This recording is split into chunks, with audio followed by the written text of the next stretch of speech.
नमामि सततं नमामि हे गुरुदेवाय तुभ्यं नमामि सततं नमामि हे मुण्डमालि तुभ्यं नमामि सततं नमामि हे महाकालाय सततं नमामि हे मुण्डमालिनि तुभ्यं नमामि सततं नमामि हे गुरुदेवाय तुभ्यं नमामि सततं नमामि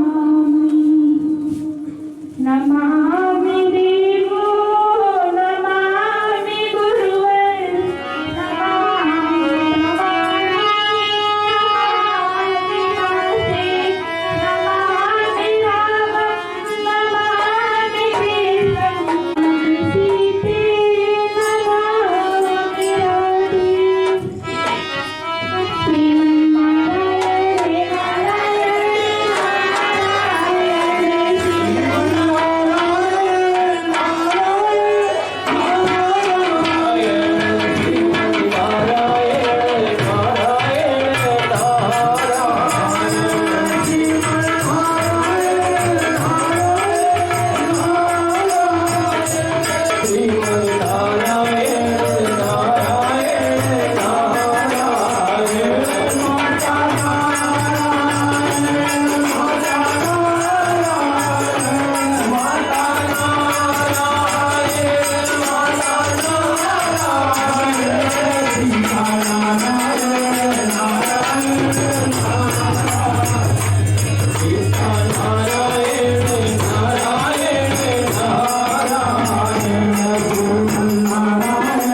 बोलिए माता भगवती माँ काली की जय, सद्गुरुदेव जी भगवान की जय।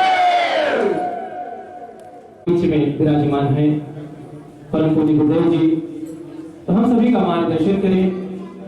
आइए हम सभी भक्त हाथ जोड़कर निवेदन करते हैं माता भगवती और गुरुदेव जी से कि हम सभी भक्तों का दुखों का निवारण करें। बोलिए माता भगवती माँ काली की गुरुदेव जी भगवान की जय।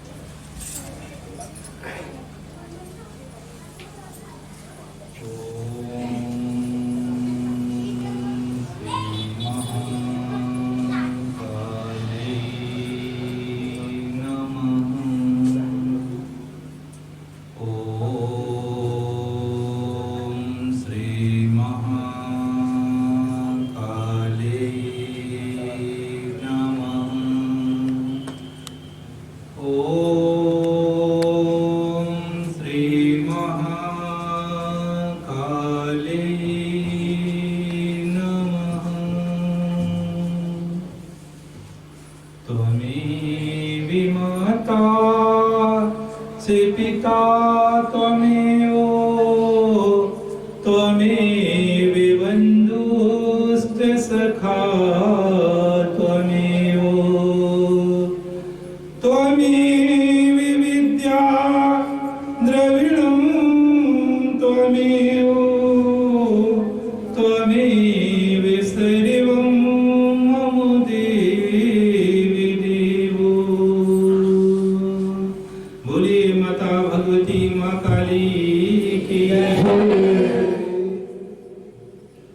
आज इस कन्हारा की पावन भूमि पर विराजमान माता भगवती मां काली के चरणों में कोटि कोटि नमन करते हुए उनके दर्शनों के लिए आए हुए समस्त सूक्ष्म शक्तियों को भी मैं नमन करता हूँ, वंदन करता हूँ और उन समस्त सूक्ष्म शक्तियों से निवेदन करता हूँ, प्रार्थना करता हूँ कि वह अपना यथा उचित स्थान ग्रहण करें।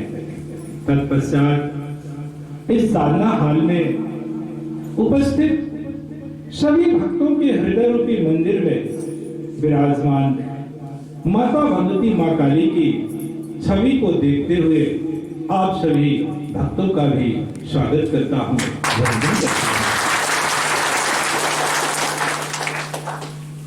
धर्म प्रेमी भाई बहनों, जैसा कि आप सभी जानते हैं कि जनवरी माह से इस कन्हारा की भूमि पर उस साधना को प्रारंभ कर दिया गया है जो साधना समस्त लोगों की सर्वश्रेष्ठ साधना है। इस साधना को करके आप अपने सभी प्रकार की समस्याओं का समाधान कर सकते हैं, क्योंकि यह साधना सर्वश्रेष्ठ साधना है। आज तक इस धरती पर नहीं, संपूर्ण ब्रह्मांड में जिसने भी पूर्णता को प्राप्त किया था, वह चाहे गौतम बुद्ध हो, महावीर हो, सूर मीरा तुलसी रैदास, यहां तक कि भगवान ब्रह्मा हो, भगवान विष्णु हो, या भगवान महेश हो, सभी इसी साधना को करके पूर्ण हुए हैं। आप सबने देखा होगा कि गौतम बुद्ध की प्रतिमा, उनकी मूर्ति चाहे जहां भी हो, देश में ही नहीं विदेशों में भी उनकी मूर्ति होगी, तो निश्चित ही वह आंख बंद करके ही अर्थात ध्यान मुद्रा में ही बैठे होंगे। वह क्या कर रहे हैं, यह विचार करने की बात है। उसी तरह से महावीर की भी प्रतिमा, उनकी मूर्ति भी जहां होगी, वह भी आंख बंद करके बैठे हुए हैं। यह विचारणीय प्रश्न है। तो यह सभी उसी साधना को करके पूर्ण होते हैं, जिसे अंतरंग त्राटक महायोग कहा जाता है। पूर्व के चिंतनों में आप सभी को अवगत कराया गया था कि त्राटक क्या है, त्राटक किसे कहते हैं। तो त्राटक दो प्रकार का होता है। एक वह त्राटक होता है जो खुली आंखों से किया जाता है, तो दूसरा अंतरंग त्राटक होता है जो बंद आंखों से किया जाता है। यह जो वह त्राटक होता है, खुली आंखों से किया जाता है, उसमें सफलता पाने में शायद समय लग सकती है, लेकिन जो अंतरंग त्राटक होता है, जो बंद आंखों से किया जाता है, उसमें शीघ्र ही सफलता मिलने लगती है। हमारा मन शीघ्रता के साथ एकाग्र होने लगता है, चिंता, टेंशन, तनाव सब दूर होने लगते हैं, हमारी याददाश्त बढ़ने लगती है। और एक बड़ी सुंदर बात है कि इस साधना को करने से हमारे अंदर सकारात्मक विचारों का आगमन होने लगता है, जिससे हमारा जीवन आनंदित हो जाता है, प्रसन्न हो जाता है और हम सफलता की ओर आगे बढ़ जाते हैं। यह सब कुछ आप सभी को पूर्व के चिंतनों में अवगत कराया गया था, लेकिन आज हम उसी कड़ी को आगे बढ़ाते हुए एक ऐसे बिंदु पर, एक ऐसे विषय पर चर्चा करना चाहते हैं जिससे व्यक्ति महान बन सकता है, महापुरुष बन सकता है। वह विषय है वह बिंदु है साधना। साधना ही एक ऐसा शब्द है जो इंसान को इंसान बना देता है, मानव को पूर्ण बना देता है। मेरे भाई बहन, साधना का अर्थ है अभ्यास, निरंतरता और सफलता। अर्थात कहने का तात्पर्य है कि जब हम बार बार अभ्यास करेंगे, हमारे अभ्यास करने में निरंतरता आ जाएगी, तो निश्चित ही हमारा जीवन सफल हो जाएगा, खुशियों से परिपूर्ण हो जाएगा। इसीलिए कहा गया है कि करते कर तो अभ्यास के जड़मती हो ये सुजान, रसरी आवत जाती सिल परी कराती निशान। व्यक्ति चाहे जितना भी मंद बुद्धि का हो, फिर भी जब वह बार बार अभ्यास करता है तो वह भी बुद्धिमान हो जाता है। जिस प्रकार रस्सी के बार बार आने जाने पर पत्थर पर भी निशान पड़ जाते हैं। आप लोगों ने देखा होगा, कुछ वर्ष पूर्व चले जाइए, जब गांव में कुआं होती थी, कुआं के बीच में एक पत्थर रखा जाता था जिसे पाट कहा जाता है। कितने लोग देखे हैं? अरे बहुत सारे लोग देखे हैं। तो उस पत्थर में जब लोग पानी भरने जाते थे तो पत्थर पर पैर रख करके और फिर पानी खींचते थे। पानी खींचने से उस पत्थर पर भी निशान बन जाते थे, जबकि रस्सी पत्थर को काट नहीं सकती। लेकिन पत्थर कैसे कट गया? रस्सी के बार बार आने जाने पर। उसी तरह से यदि हम लोग निरंतर लगे रहेंगे, अभ्यास करते रहेंगे, तो निश्चित ही हम लोगों का जीवन आनंदित हो जाएगा, खुशियों से भर जाएगा। तो साधना का अर्थ ही है अभ्यास करके अपने जीवन को सफल बना लेना ही साधना है। अर्थात इस जीवन को सफल बना लेना ही साधना है। साधना ही एक ऐसा मार्ग है जिस पर चलकर हम अपने अंदर बैठे हुए परमात्मा का दर्शन प्राप्त कर सकते हैं, और दूसरा कोई मार्ग नहीं है। क्योंकि अनेकों महापुरुषों का कथन है, अनेकों ऋषियों की वाणी है, अनेकों शास्त्रों का मत है कि परमात्मा कहीं बाहर नहीं है, वह तो हम सबके अंदर है।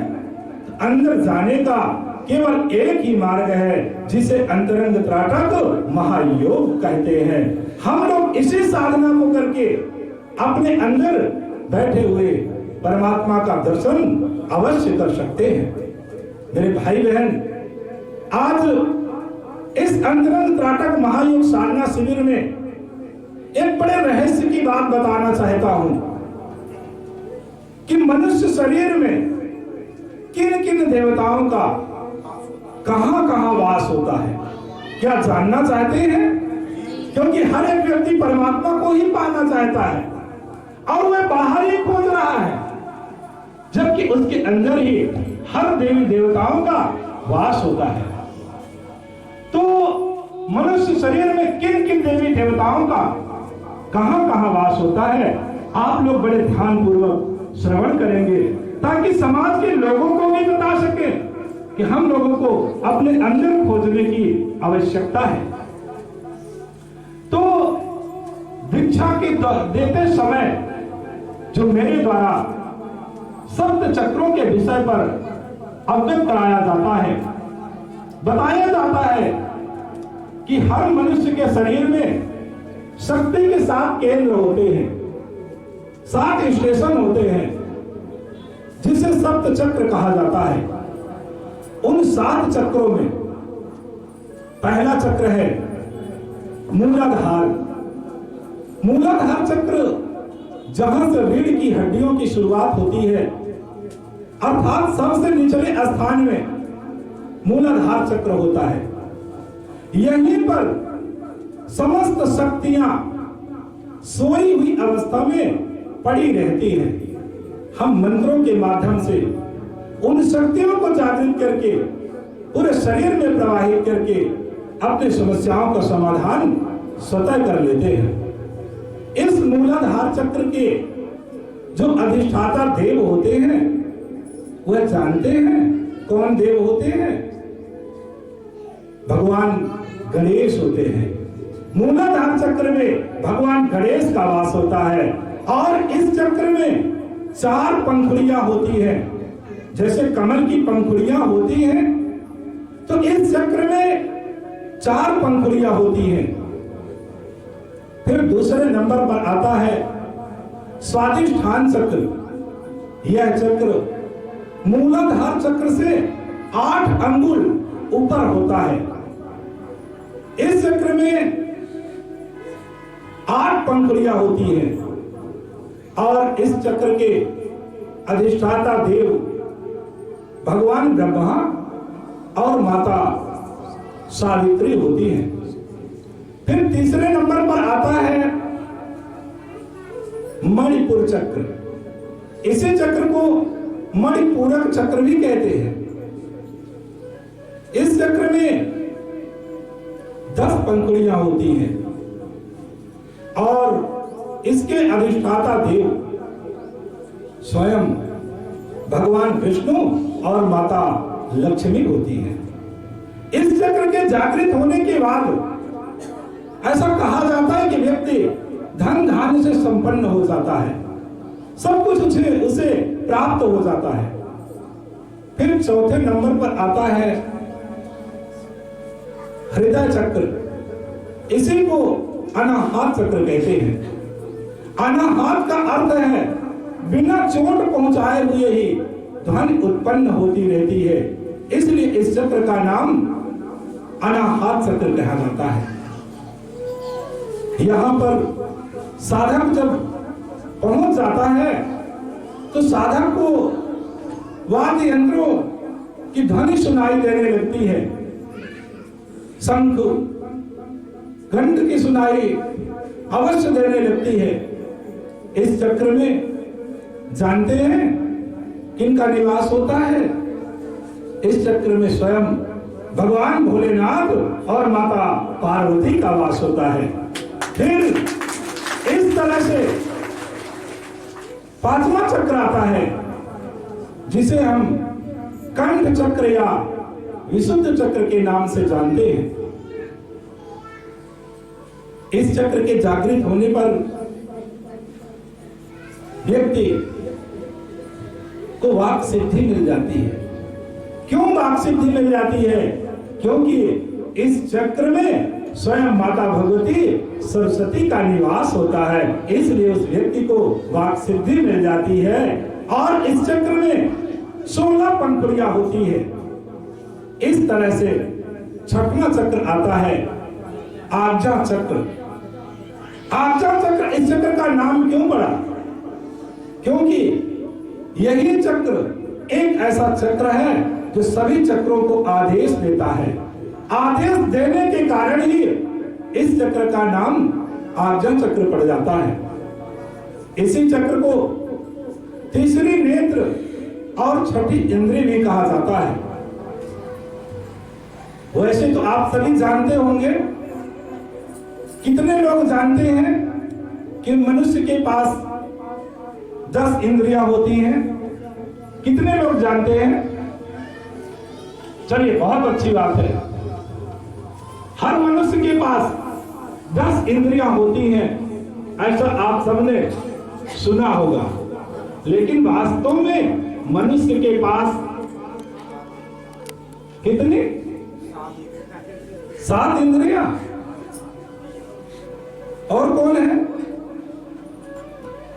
मनुष्य के पास 11 इंद्रियां होती हैं। 10 को सभी जानते हैं।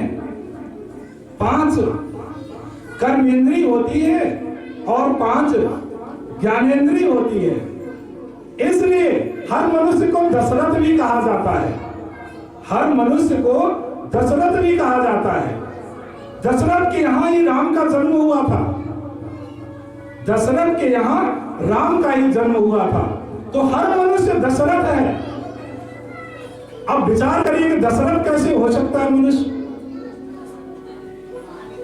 जब व्यक्ति अपने 10 इंद्रियों को कंट्रोल कर लेता है तो वह दशरथ हो जाता है। और जब वह दशरथ बन जाता है तो उसके घट में, उसके हृदय में भगवान रूपी राम का जन्म हो जाता है। इसलिए हर मनुष्य के शरीर में, हर मनुष्य के पास 11 इंद्रियां होती है, जो एक गुप्त इंद्रिय होती है। जो ये 5 इंद्रियां, जो ज्ञान इंद्रियां है, यह इंद्रियां काम करना बंद कर दे और व्यक्ति की 6ठी इंद्रिय जागृत हो जाए तो वह भूत, भविष्य और वर्तमान सब कुछ देख सकता है, सुन सकता है, समझ सकता है। इस चक्र में केवल 2 पंखुड़ियां होती है। यह चक्र दोनों भावों के बीच में होता है। जहां हम सभी कुमकुम लगाते हैं, बिंदी लगाते हैं, तिलक लगाते हैं, यहाँ पर यह चक्र होता है। इसे आज्ञा चक्र कहा जाता है। फिर 7वें नंबर में आता है सहस्त्रार, जो हमारे सिर में होता है। जैसे जब छोटे छोटे बच्चे जन्म लेते हैं तो उनके सिर में थोड़ा सा जगह खाली रहती है ना, और दुख दुख दुख दुख करके चलता रहता है। तो सहस्त्रार चक्र है वो। यह चक्र में अनंत पंखुड़ियां होती है और यहीं पर स्वयं माता भगवती जगदम्बा और सदाशिव रूपी गुरु का निवास होता है। बोलिए माता भगवती माँ काली की, माँ काली की, बोलिए श्री सद्गुरुदेव जी भगवान की। इस तरह से हर मनुष्य के शरीर में अनेकों देवी देवताओं का वास होता है, निवास होता है। अब इन 7 चक्रों में ऊर्जा पहुंचाने का काम, जोड़ने का कार्य सुषुम्ना नामक नाड़ी करती है, जो हमारे रीढ़ की हड्डियों से चिपकी हुई होती है। ये 7 चक्रों में एनर्जी, ऊर्जा पहुंचाती है। और 7 चक्रों में एनर्जी, ऊर्जा पहुंचाने का काम सुषुम्ना नामक नाड़ी करती है। लेकिन पूरे शरीर में ऊर्जा पहुंचाने का कार्य कौन सी नाड़ी करती है? क्या पता है आप लोगों को? मनुष्य के शरीर में कितनी नाड़ियां होती हैं? क्या पता है? मनुष्य के शरीर में 72,000 नाड़ियां होती है। लेकिन जो मुख्य नाड़ियां 3 होती है, जिसे एक सुषुम्ना नाड़ी जो रीढ़ की हड्डियों से होती है, दूसरी नाड़ी इला नाड़ी होती है, तीसरी नाड़ी पिंगला नाड़ी होती है। इसी को सूर्य नाड़ी और चंद्र नाड़ी भी कहा जाता है। इन तीनों का मिलान हमारे आज्ञा चक्र में होता है। इसी को ब्रह्मरंध्र कहते हैं। जब हम साधना के द्वारा अपने इस ब्रह्मरंध्र को, जो छोटा सा छिद्र होता है, इस ब्रह्मरंध्र को साधना के माध्यम से जब हम ओपन कर लेते हैं, वो छिद्र खुल जाता है तो व्यक्ति समाधिस्थ हो जाता है, अर्थात उसका सीधा संपर्क परमात्मा से हो जाता है। इस तरह से हर मनुष्य के शरीर में अनेकों देवी देवताओं का वास होता है। मेरे भाई बहन, यदि मनुष्य इन सभी चक्रों को जागृत कर ले तो वह देव तुल्य बन जाता है। लेकिन आज हम लोग अज्ञानतावश परमात्मा को बाहर खोजते हैं, परंतु अपने अंदर खोजने का प्रयास नहीं करते। यही हमारी सबसे बड़ी भूल है। इसलिए आइए हम सभी अब उस साधना की ओर चलते हैं, जिस साधना को ब्रह्मा विष्णु महेश नहीं संसार में नहीं, ब्रह्मांड में जिसने भी पूर्णता को प्राप्त किया होगा, सभी इसी साधना को करके पूर्णता को प्राप्त किया होगा। इसलिए आइए हम सभी इस साधना की ओर अग्रसर होते हैं। लेकिन उससे पहले एक छोटा सा प्रश्न है मेरा। क्या आप सभी अपने समस्याओं को, अपने दुखों को नष्ट करना चाहते हैं? क्या यहाँ पर बैठे हुए सभी लोग अपनी समस्याओं को, अपने दुखों को नष्ट करना चाहते हैं? चलिए एक बार जोर से जय घोष करेंगे और इसके बाद हम आगे अपने क्रम की ओर अग्रसर होंगे। माता भगवती मां काली की जय। भैया श्री सद्गुरुदेव जी भगवान की साधना में अग्रसर होने से पहले भी हर जगह का नियम है, हम भी अपने नियम को पूर्ण करना चाहते हैं। तो साधना में जाने से पहले कहा जाता है कि गुरु को दक्षिणा की आवश्यकता होती है। तो क्या साधना करने से पहले क्या लोग मुझे दक्षिणा देना चाहते हैं? कितने लोग दक्षिणा देना चाहते हैं? हाँ, इतना जरूर है कि हम उतना ही मांगेंगे जो आप लोगों के पास होगा। तो कितने लोग देना चाहते हैं? चलिए बहुत अच्छी बात। सभी अपने लिए एक बार जोरदार ताली बजाएं। अपने लिए, सभी अपने लिए बजाइए। अब क्या दक्षिणा सुनना चाहते हैं? क्या देना चाहते हैं आप लोग? हमें आपसे धन नहीं चाहिए, संपत्ति नहीं चाहिए।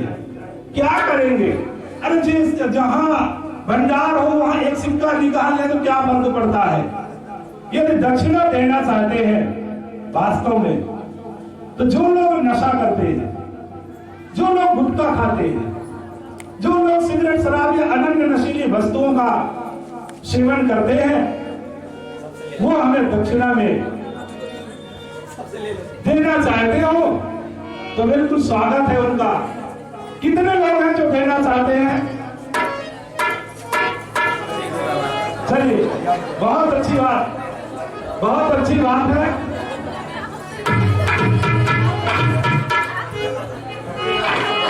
नहीं, ऐसा नहीं, ऐसा नहीं, ऐसा नहीं, ऐसा नहीं। जो लोग देना चाहते हैं, अब यहाँ छुपाने की बात नहीं है, क्योंकि आप यहाँ छुपा लेंगे पर वहां तो नहीं छुपा सकते। इसलिए बड़े प्रेम से, बड़े आसानी से यदि हमने मांगा है और आपने देने का वादा किया है, तो सबसे पहले एक एक करके आइए और यहाँ पर हमें दक्षिणा दीजिए। तब हम मानेंगे कि बिल्कुल आपने हमें भरपूर दक्षिणा दिया है।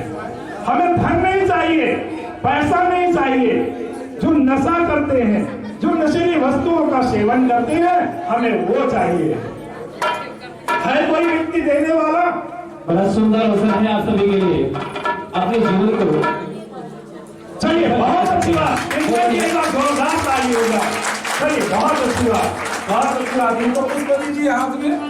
वैसे में तो करते ही नहीं, करते हैं तो क्या करते हैं? नहीं सेवन नहीं करता कोई बुरी चीजों का। 2015 में छोड़ दिया। चलिए बहुत अच्छी बात, बहुत अच्छी बात। सबको छोड़े, बहुत अच्छी बात। चलिए बहुत बढ़िया, कुछ नहीं करते। जो करते हैं उनसे लेना चाहते हैं, जो छोड़ चुके हैं उनसे नहीं लेना चाहते। जो देना चाहते हैं और करते हैं उनसे लेना चाहते हैं। हाँ बहुत अच्छी बात है। कम से कम 200-250 लोगों में 2-3 लोग ही आए, मतलब परिवर्तन हो रहा है। ये अवसर चलिए बहुत अच्छी बात, चलिए बहुत अच्छी बात। गुरु जी के माध्यम चलिए से बहुत बढ़िया, इनके लिए एक बार जोरदार ताली बजाएं। बहुत अच्छी बात, बहुत अच्छी बात। चलिए चलिए सभी बिल्कुल चलिए बहुत अच्छी बात, जुड़ जाएंगे। चलिए इनके लिए भी एक बार जोरदार ताली बजाएं। इन्होंने इस संकल्प को आरंभ देंगे। चलिए आप सभी को बहुत बहुत दुआएं। माता भगवती जगदम्बा आप सभी के जीवन में सदैव सुख शांति बनाए रखे। इन्हीं शब्दों के साथ दक्षिणा का क्रम समाप्त होने जा रहा है। अब आप सभी बैठे और उस साधना की ओर आगे बढ़े। हाँ, जो देना चाहते हो आ जाए, जो देना चाहते हो आ जाए। सिर्फ नशीली वस्तुओं का ही जो देना चाहते हो वो आए। गुरुदेव जी का कथन है, सिर्फ जो आपके अंदर बुराइयां हैं, जो अवगुण है, जो नशा करते हो, वही चीज चाहिए, धन दौलत नहीं चाहिए। हाँ चलो, बैठिए। चलिए सभी एक बार जोर से जय घोष करते हुए हम सभी उस साधना की ओर अग्रसर होंगे। चले बैठे आप सभी, आइए हम सभी जय घोष करते हुए साधना की ओर अग्रसर होंगे। बैठिए, अब बैठ जाइए, बैठिए। चलिए आप सभी बैठ जाए। हम सभी उस साधना की ओर अग्रसर हो रहे हैं जिससे हमारी सभी प्रकार की समस्याओं का समाधान हो सकता है। बोले माता भगवती माँ काली की गुरुदेव शांति बनाए रखें। कुछ क्षणों के लिए गुरुदेव जी की बातों को सुनिए। आप लोग 10 मिनट समय दीजिए, शांति बनाए रखिए। आप सभी से मेरा निवेदन है। आप सभी कमर को सीधा करते हुए दोनों नेत्रों को बंद करें और माता भगवती जगदम्बा का ध्यान करते हुए 3 बार ओम का ध्वनि के साथ उच्चारण करेंगे।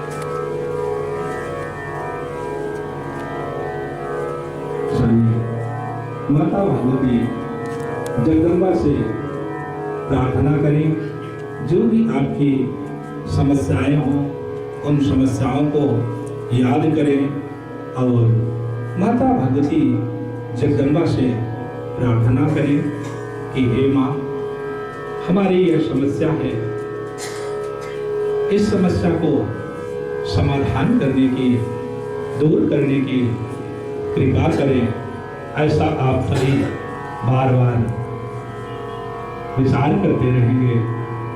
निश्चित ही माता भगवती जगदम्बा आप सभी भक्तों के ऊपर कृपा करेगी, दया करेगी और आप सभी भक्तों की समस्याओं का, दुखों का अंत हो जाएगा। ऐसा आप सभी विचार करते रहें।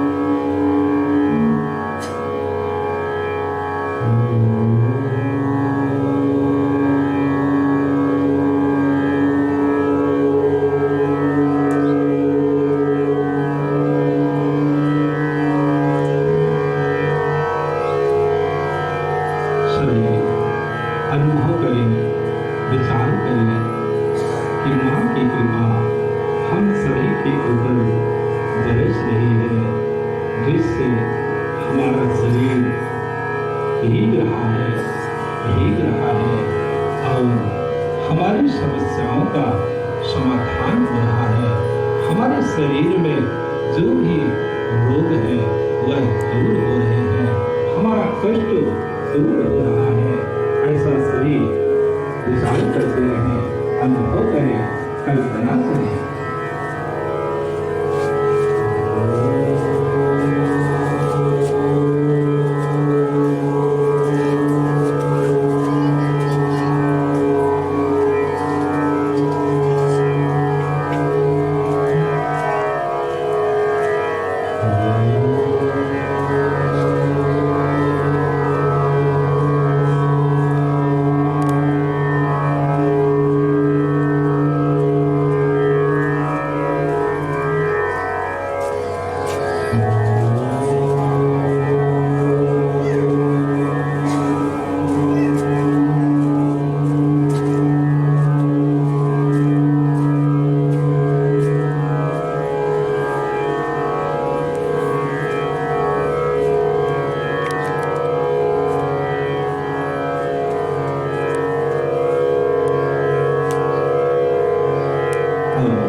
जिन भक्तों के पास दीक्षा में प्राप्त मंत्र है वह सभी उन मंत्रों का जाप मानसिक प्रारंभ करें, और जिनके पास दीक्षा में प्राप्त मंत्र नहीं है वह केवल ओम का मानसिक उच्चारण करते रहें और माँ का ध्यान करते रहें।